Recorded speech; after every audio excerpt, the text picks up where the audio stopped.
ஒன்டாரியோவின் சட்பரியைச் சேர்ந்த தம்பதியினர் மோசடியொன்றில் சிக்கி $90,000 இழந்ததாக தெரிவித்துள்ளனர்.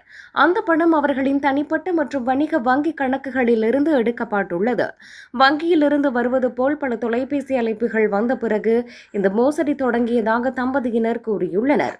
அவர்கள் மோர் இன் ஃபூல்ஸ் அண்ட் ஸ்பா என்ற பெயரில் ஒரு வணிகத்தை நடத்தி வந்தனர். இந்நிலையில் அவர்களை அழைத்த மோசடிக்காரர்கள் அவர்களின் தனிப்பட்ட விவரங்களை தெரிந்து வைத்திருந்ததாகவும் நம்பகமானவர்கள் போல் பேசியதாகவும் தம்பதியினர் குறிப்பிட்டுள்ளனர். முதலில் மோசடிகளுக்கு அஞ்சியதால் அவர்கள் தகவல்களை பகிர மறுத்துள்ளனர். ஆனால் பின்னர் அதே வங்கி எண் மீண்டும் தோன்றியதை கண்ட பிறகு கேள்விகளுக்கு பதிலளித்துள்ளனர். இவ்வாறு தரவுகளை கேட்டறிந்த மோசடிக்காரர்கள் தம்பதியினரின் கணக்குகளை அணுகியுள்ளனர்.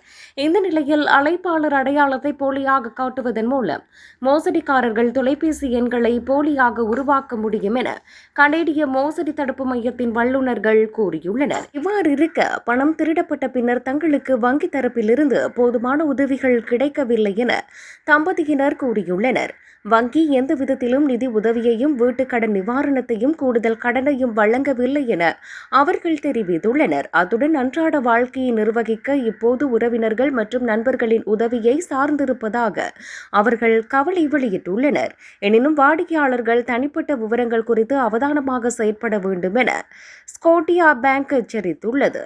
மேலும் கடவுச்சொற்கள், பின்னெண்கள் அல்லது ஒருமுறை பயன்படுத்தும் பாதுகாப்பு குறியீடுகளை ஒருபோதும் பகிர வேண்டாம் எனவும் வங்கி கேட்டுக்கொண்டுள்ளது.